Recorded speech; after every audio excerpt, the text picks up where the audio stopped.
Article का आज भाग है कितना 3 है ना। आज से पिछले क्लास तक में हम 2 पार्ट पढ़ चुके हैं आर्टिकल का, और आज है आपका आर्टिकल का तीसरा भाग में जिसमें अभी तक हम ए का प्रयोग चल रहे थे ना। तो ए का प्रयोग में मैंने रूल नंबर 2 1 नंबर पहले रूल लिखा दिए थे। अब इसमें क्या है, रूल नंबर 2 में लिखे हैं कि देखिए यदि किसी शब्द का शुरुआत, ध्यान दीजिएगा, यदि किसी शब्द का शुरुआत भावेल की तरह हो, ध्यान दीजिए, यदि किसी शब्द का शुरुआत किससे होगा, भावेल से हो, लेकिन उच्चारण कॉन्सोनेंट की तरह हो, तो उन शब्दों के पहले ए का प्रयोग किया जाता है। मेरा कहने मतलब ध्यान दीजिए, आपको पहले भी बताए थे आर्टिकल सदा उच्चारण पर निर्भर करता है ना। तो उच्चारण पर निर्भर करता है, तो शुरुआत और उच्चारण, सबसे पहले ये बात को समझिए कि शुरुआत क्या था। शुरुआत का मतलब था जो अक्षर पहले लिखाया, शुरू जिससे लिखाया, जैसे यूनिवर्सिटी है ना, तो यूनिवर्सिटी का पहला लेटर क्या है, यू, तो शुरुआत यही है।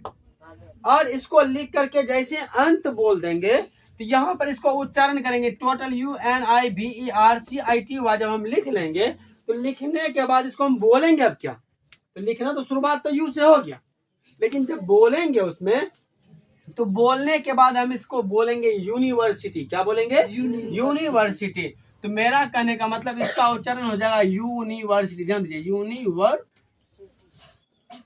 यूनिवर्सिटी है ना। तो यूनिवर्सिटी जो होगा, तो मेरा कहने का मतलब आपको देखिए, यहाँ हम बार बार कर रहे हैं, आर्टिकल हमेशा किस पर निर्भर रहेगा, उच्चारण। मेन चीज है आर्टिकल में उच्चारण। अब यहाँ आर्टिकल में आपको मैंने पहले ही बताया था कि आपकी भावेल मैंने भी और यू, मैंने पांचों भावेल में जो आपको कहीं बताए थे, AEIOU, क्योंकि जहां रहेगा यहाँ पे एन लग जाएगा, है ना। अब आप लोग खुद देखो, यहाँ पे यू लिखा हुआ है, यूनिवर्सिटी यू लिखा हुआ है ना, तो क्या यू भावेल में है कि नहीं, तो यहाँ पे इसके आगे में एन होना चाहिए, लेकिन आज ये ले क्या रहा है, ए। ऐसा क्या रीजन है सर जी, ए ले रहा है, भावेल होने के बाद भी या ए ले रहा। तो आपको मैंने पहले कहा आर्टिकल सदा उच्चारण किस पर निर्भर, उच्चारण पर निर्भर न करता है। ये उच्चारण जो है आपका, यहाँ देखिए, शुरुआत कर रहा है भावेल की तरह, और उच्चारण कैसे हो रहा है, कॉन्सोनेंट की तरह। तो शुरुआत किससे होगा ये मतलब नहीं है, उच्चारण क्या कहता है उसके हिसाब से यहाँ आर्टिकल आपका प्रयोग किया जाएगा। बताओ कोई प्रॉब्लम है, तो यहाँ पे आपका उच्चारण शुरुआत कर रहा है भावेल से है, कोई दिक्कत नहीं है। उच्चारण जैसे बोलते हैं यूनिवर्सिटी, यू, आपको पहले भी बोले थे से लेकर कहाँ तक आंसर विसर तक पढ़ाए थे, उसमें से देखिए यू है क्या, नहीं है, इसका मतलब क्या लगेगा, ए। दूसरी बात यहाँ लिखा हुआ है यूरोपियन, क्या पढ़ेंगे, यूरोपियन। देखिए यहाँ लिखा हुआ उच्चारण है यूरोपियन है ना, यो ना आ गया, लेकिन शुरुआत देखिए भावेल से है, ई भावेल है कि नहीं, क्या देखिए है ना भावेल, तो भावेल ई है, लेकिन लगेगा क्या, ए। क्यों लगा ए, इसका मुख्य कारण यह है कि उच्चारण इसका कॉन्सोनेंट कर रहा है।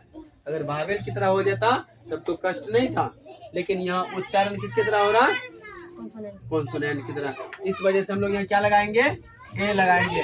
और आएगा आपका ये जो सूत्र, आपको इतना बड़ा फार्मूला हमको हो सकता है याद न रहे, भूल जाएंगे, दिमाग से निकल जाएगा सर। यदि किसी शब्द का शुरुआत भावेल की तरह हो लेकिन उच्चारण कॉन्सोनेंट की तरह हो, तो उन शब्दों के पहले एक प्रयोग, इतना बड़ा श्रम नहीं हो पाएगा।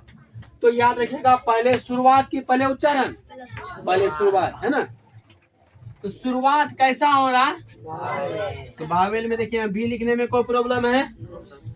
उच्चारण कैसा कह रहा है, कॉन्सोनेंट, कॉन्सोनेंट का पहला लेटर क्या है, सी, तो यहाँ सी कर दिए, कोई दिक्कत है।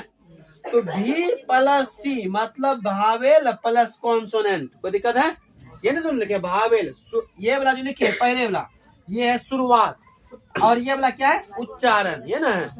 तो लिखना है शुरुआत किसके तरह, भावेल की तरह, और उच्चारण किसके तरह, कॉन्सोनेंट की तरह। उन शब्दों में क्या लेगा, तो बताइए सूत्र में किसी को प्रॉब्लम है क्या, ये सूत्र आपका कंपलसरी, यहाँ आपका 4 लाइन लिखा हुआ है, यहाँ 3 लेटर में आपका कंप्लीट हो चुका है। बताओ कोई दिक्कत है, भी प्लस सी इक्वल टू ए, क्या बोलेंगे, भी प्लस सी इक्वल टू ए।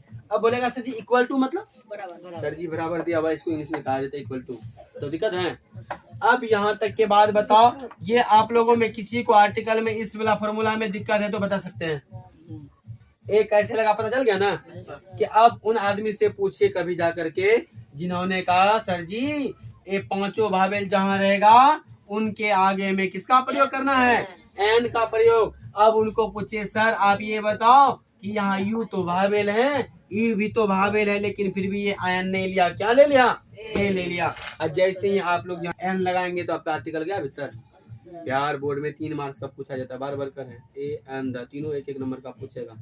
लेकिन फर्क क्या है कि यहाँ आपका उच्चारण क्लियर होगा, बनने आएगा, पढ़ने आएगा तब तो क्लियर होगा। लेकिन यहाँ आप लोगों में क्या है कि सर पहले बचपन में जो पढ़े हुए है दिमाग में सेफ है, जहाँ पांचों भावेल दिखेगा हम एन लगेबे करेंगे।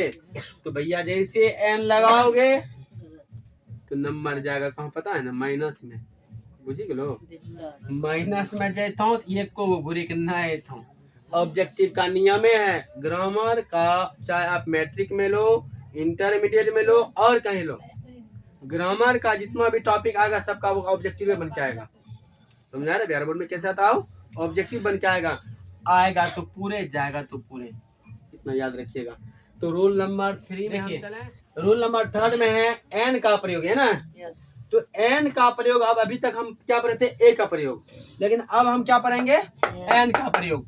तो एन का प्रयोग में रूल नंबर 3 में मैंने लिखा यदि किसी शब्द का शुरुआत, क्या लिखे, यदि किसी शब्द का शुरुआत कॉन्सोनेंट से हो या कॉन्सोनेंट की तरह हो, समझ आ रहा है, यदि किसी शब्द का शुरुआत कॉन्सोनेंट से हो लेकिन उच्चारण भावेल की तरह हो, उच्चारण किसकी तरह, भावेल की तरह हो, तो उन शब्दों के पहले किसका प्रयोग किया जाएगा, एन का प्रयोग किया जाता है या किया जाएगा। कभी कदर मैंने इसका कहने का अर्थ है, अभी इससे पहले पढ़े थे हम शुरुआत किससे पढ़े थे, भावेल से, और उच्चारण